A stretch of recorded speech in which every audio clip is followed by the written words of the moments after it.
E agora, para levar o chat à loucura, eu vou falar aquele nomezinho maravilhoso. E o Ciro Gomes, né, lançou o seu jingle para 2022. Prefiro Ciro, que é um frevo com um clipe todo em verde e amarelo. Né? Ô, Felipe, ficou claro, né, assistindo ao clipe? Por que sobrou para mim? O papo é legal, eu tô quieto. A bomba sobrou para mim, mas ok, vai lá. A bomba, pelo contrário, você tem agora a faca e o queijo na mão, você vai brilhar. Ô, Cabra, não tô entendendo, Cabra, por que você falou que eu sou a bomba? Eu tô te dando uma assistência, já que a gente falou de futebol, hoje eu tô te dando uma assistência na linha do gol, é só bater. Eu quero saber o seguinte, ficou claro que o Ciro quer ocupar esse lugar, né? Nem lá, nem cá, nem PT, nem Bolsonaro. Mas será que esse lugar existe? E se existe, como é que vai ser essa bicadeira aí? Não falei brincadeira, falei bicadeira, de se bicar do Moro com o Ciro. Porque um deles, se tiver uma vaga para essa terceira via, vai sair dessa briga de galo aí. Olha, o Ciro Gomes, ele é um cara, obviamente, muito inteligente, é um cara que está na vida política já tem quase 40 anos, é um cara muito bom de retórica, de debate, inclusive, salvo engano, no único debate em que então o candidato Bolsonaro foi, o Reinaldo Azevedo botou uma pergunta de economia entre o Ciro Gomes e o Bolsonaro, porque sabia que o Bolsonaro ia gaguejar.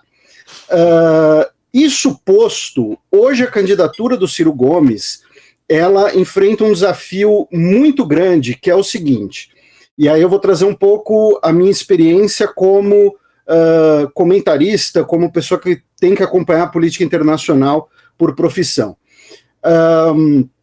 O Ciro Gomes ele vai enfrentar um cenário que vários outros políticos da América Latina enfrentam, e talvez o de maior destaque tenha sido o ex-presidente do Equador, o Lenin Moreno, que é o seguinte, ele é um cara que é visto por parte da esquerda como um traidor, né, um cara que foi para Paris, um cara que bateu na Dilma, um cara que bateu no Lula, um cara que o irmão dele disse que o Lula está preso, babaca e tudo mais, e ele vai ser visto por parte da direita como um esquerdista enrustido, como um cavalo de Troia, como um cara que não pode ser confiável.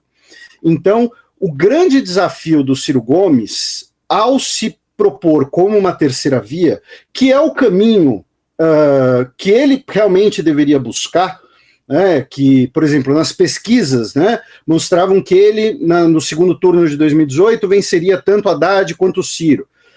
Mas hoje as pesquisas mostram que a intenção de voto nele é muito menor do que já foi. Então, embora seja uma estratégia inteligente, tem esse grande desafio, que ele é e será visto por parte da esquerda com desconfiança, e ele será visto por parte da direita com desconfiança.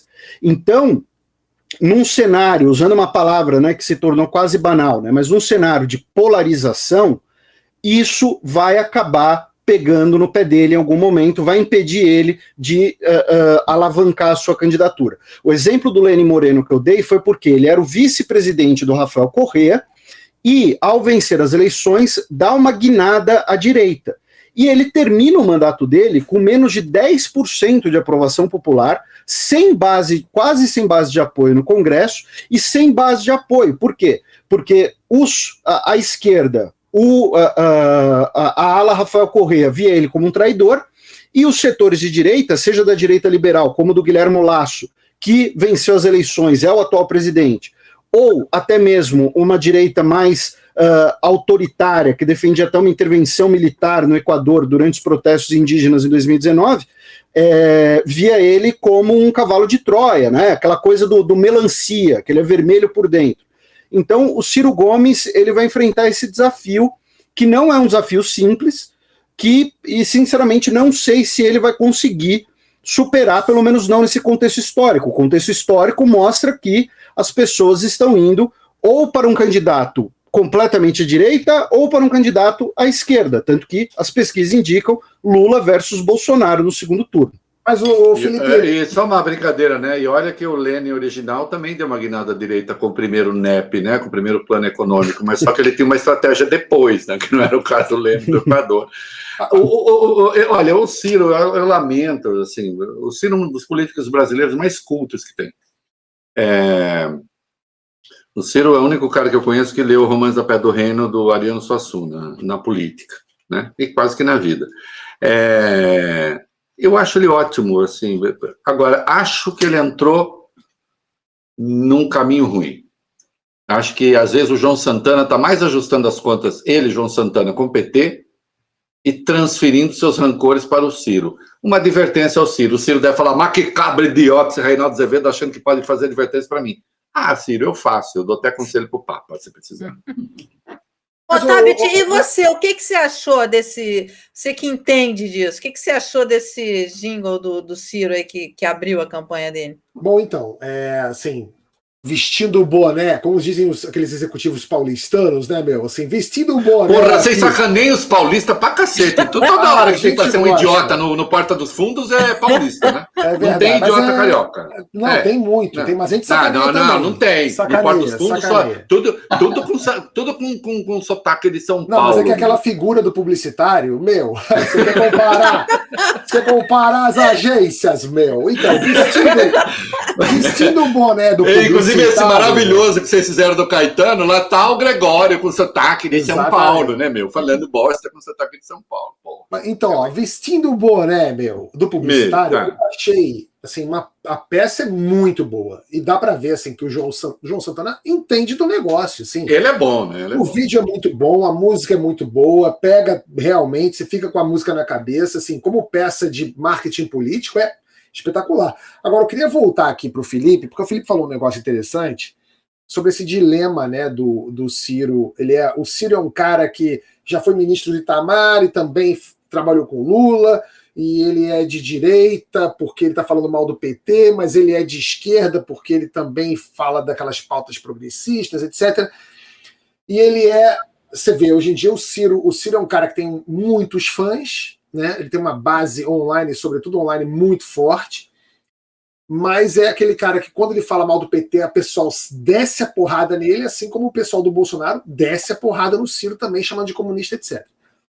O Moro também segue a mesma cartilha, né? Guardadas as devidas proporções, porque eu não vejo tantos aficionados, né? Tantos fãs do Moro como eu vejo fãs do Ciro, mas assim, tem também, óbvio, a galera do coletinho, meu, da Faria Lima, eles e é um baita reaça, né, meu? O Ciro não é um reaça, ele é reaça pra cacete, né, meu? O Moro tem essa galera que é fãzoca dele lá, o MBL, o pessoal do antagonista ama o Moro e tal, sei lá o que.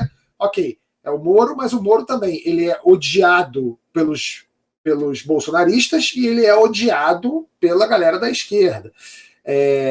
São dilemas parecidos, assim, porque assim, a gente ouve de tudo aqui. Como a gente faz o Segunda Chamada, assiste o Segunda Chamada toda semana e vê notícia, etc., todo dia tem uma especulação sobre isso, Felipe, sobre o Bolsonaro renunciar, sobre o Bolsonaro abrir mão de disputar as eleições. E aí, fica assim, se equivalem esses problemas do Ciro com o Moro na tua cabeça ou não? São problemas e dilemas diferentes que eles vão ter que enfrentar nessa corrida? Não, são problemas distintos. Primeiro, enquanto você falava, eu dei uma olhada no chat, disseram que eu tenho cara de eleitor do Dória. Eu gostaria de protestar contra isso, porque eu me senti atingido pessoalmente. O que eu quis dizer sobre o Ciro, e talvez... É por causa do suéter de plush que tá... Pode ser. Eu nem estou de calça apertada. Mas e talvez o que não tenha ficado claro, talvez por um eleitorado um pouco mais apaixonado do Ciro, é que eu quis dizer que esse é um desafio que ele vai ter que enfrentar nessa candidatura, de buscar um eleitorado do meio termo, que é o fato dele dificilmente vai conseguir contar com os dois polos que hoje estão em destaque no cenário político brasileiro. E teve um comentário também muito interessante, muito bem-vindo, que lembra também a questão de algoritmos, de bolhas de redes sociais, que colaboram hoje, né, comprovadamente, para esse cenário de polarização. Agora, a comparação que você faz com o Moro eu acho um pouco diferente, porque a comparação com o Moro, a imagem do Moro, como o Reinaldo Azevedo já mencionou anteriormente, ela é uma imagem que acaba sendo ligada a um julgamento moral de condutas dele como integrante do judiciário e depois como integrante do judiciário que vai para o executivo. Além disso, o Moro, ele tem, pensando em vida pública, né, ele tem mais ou menos aí 5, 8 anos de vida pública, já que ele se torna uma figura nacional com a Lava Jato.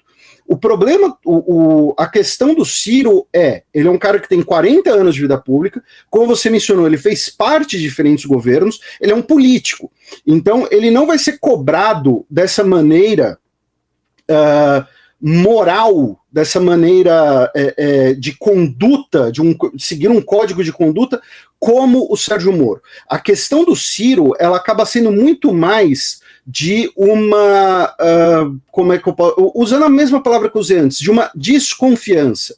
Um eleitorado mais à esquerda pode não querer votar no Ciro, dar um voto de confiança no Ciro Gomes, porque ele falou que o Lula conspirou pelo impeachment da Dilma, ou então porque ele foi para Paris no segundo turno de 2018, aquela história. Felipe, né? Mas você fala o eleitorado de esquerda ou o eleitorado petista?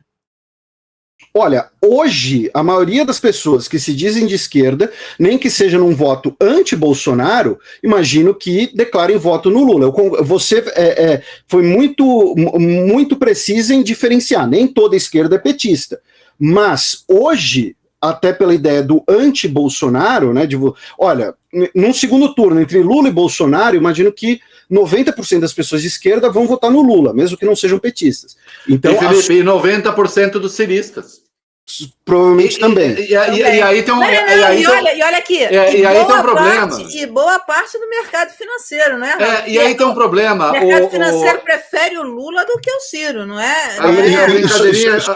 Só para concluir, Felipe, termina. Só quero então, então assim, assim como o Ciro não vai ter esse voto de confiança de parte da esquerda e de parte dos petistas, como a Mara colocou, ele também não vai ter um voto de confiança de parte da direita, que vai ver ele como um cara que vai subir impostos ou que vai querer taxar grandes fortunas, todo aquele discurso, né, do cavalo de Troia vermelho, como se o Ciro for... Um vai tratar o Ciro como um reacionário que se votou contra o Lula, e o outro grupo vai tratar o Ciro como um cavalo de Troia do comunismo, sendo que ele não é nenhuma coisa nem outra, porém as impressões serão essas, e ele tem esse desafio pela frente. Enfim, o Ciro não pode terminar como o Ijuca Pirama, do poema do Gonçalves Dias, né? Rejeitado da morte na guerra, rejeitado dos homens na paz, né? Quer dizer, ele acaba sendo um nem-nem. Eu brinco assim, os políticos brasileiros não leem um príncipe, mas pelo menos leem um pequeno príncipe, como a raposinha. Tu te torna eternamente responsável por aquilo que cativas, ou por aquele. O Ciro cativou um eleitorado de esquerda. E fez por merecer cativar esse eleitorado. Quando ele fez por merecer, não é uma crítica, é um elogio. Ele teve um discurso consistente ao longo do tempo com esse perfil. Então, acho, quando eu até brinquei hoje aqui dizendo, cuidado, Ciro, não deixe que os rancores do João Santana o contaminem, por mais genial que ele seja.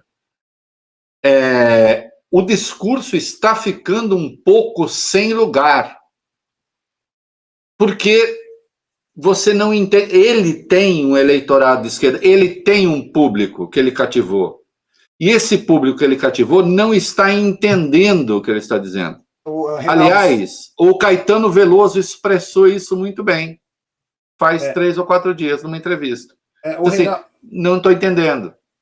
Então, Reinaldo, eu tenho a impressão, e eu conversei com o Ciro algumas vezes, entre a última eleição e agora, esse ano, e assim, eu acho que a tática, assim, não tenho certeza, tá? A tática do Ciro, para mim, é aquela. Ele entrou e quer assumir esse lugar da terceira via, e ele falou, bom, Entre Lula e Bolsonaro, um dos dois vai ficar fora desse segundo pare, desse segundo turno.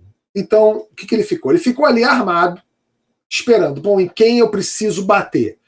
Se ele visse que quem estava patinando era o Lula, ele ia começar a o quê? A bater no Bolsonaro, porque aí ele vira a primeira opção à ausência do Lula, né, em relação à ausência do Lula. O que aconteceu? O Lula começou a estourar nas pesquisas, bombar nas pesquisas. Quem está rateando? É o Bolsonaro.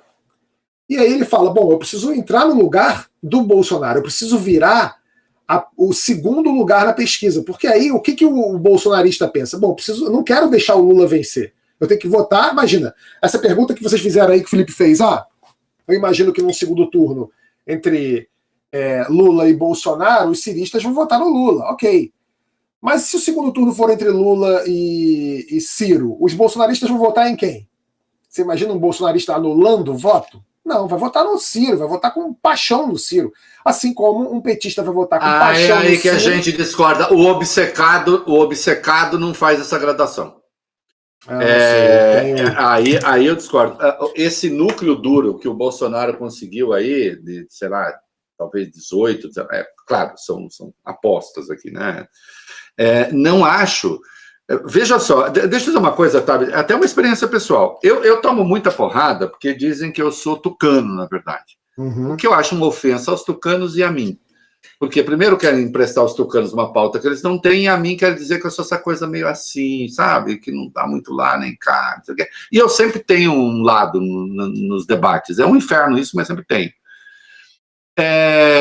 Os bolsonaristas, o ódio que eles têm, quando eles me atacam, o ódio que eles têm ao petismo não é inferior ao ódio que eles têm ao tucanismo. Olha o que eles estão fazendo com Dória, porra.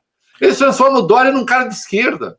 Sim, mas aí... Mas olha o delírio. Não, no dia em que o Dória for de esquerda, o Dória, talvez o braço esquerdo dele seja meio de direita. Não, isso, seja destro. Certeza, mas o Reinaldo, aí é que tá. Numa hipótese, tá? Numa hipótese de estar indo lá para o segundo turno e tiver um Ciro contra Lula, o obcecado bolsonarista lá, a Bia Kicis da vida, sei lá, o Cogos, esses malucos aí, eu não sei, ele vai olhar lá o Lula... Olha, corre o risco de votar no Lula apostando que vai ter uma crise, uma luta armada e finalmente... Ele vai ver o vídeo do João gente louca, cara. Ele vai ver o vídeo do João Santana com muito verde e amarelo e o Ciro chamando o Lula de bandido e ladrão e dizendo que ele tinha que estar preso e vai votar no Ciro. Imagina. Só que essa altura, companheiro, eu já vou estar com todo o centrão. Eu vou ter falado com o meu amigo Ciro. Meu amigo Ciro, não esse Ciro aí. Eu tenho um outro Ciro lá que é meu amigo, que já falou que eu fui o maior presidente do Brasil, que é o Ciro, que é ministro do Bolsonaro. Fala, Arnaldo. Pode isso, Arnaldo. Eu observo comportamento. Gosto de observar comportamento, como observar o comportamento dos jogadores dentro de campo. Você acha que o Ciro tem pavio curto? Vocês acham? Você acha que ele consegue debater um assunto sem ser rancoroso? Eu acho que o Ciro tá com um marqueteiro muito bom com ele. Ele vai aprender a controlar o pavio curto dele. Aliás, desculpa, quem tá com o pavio estourado aqui é a Fernanda, que tá gritando. A Fernanda já mandou para mim aqui encerra. Qual é a pauta fechada? Eu quero a pauta da sacanagem. A pauta para os assinantes sempre é uma coisa mais picante. Aí agora que o Arnaldo falou assim, você acha que o Ciro aí que você deu a vez para mim, ela mandou aqui para mim assim, aproveita! Tipo assim. O Clube do Livro do My News é completo. Tem descontos, bate-papo com os autores e encontro mensal com os leitores. Seja membro do My News, vem pro clube!